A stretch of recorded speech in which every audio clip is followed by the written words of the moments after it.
cara baca tanwin dengan tepat. Ada tanwin kena dengung dan ada juga tanwin tak boleh dengung. Macam mana kita tahu kalau baris hadapan tanwin 69 tak payah dengung. Kalau tanwin 99 wajib dengung. Jadi cara bacaan yang ini syai'un tak payah dengung.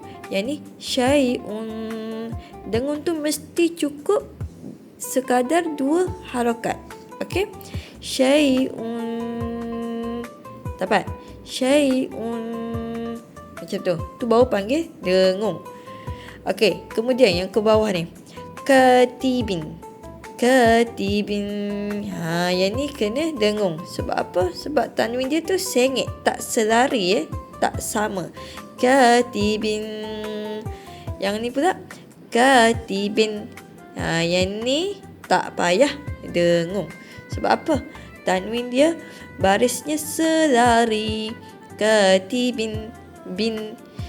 Yang ni katibin. Yang ni kena baca dengung. Okey, dapat? Mudah kan?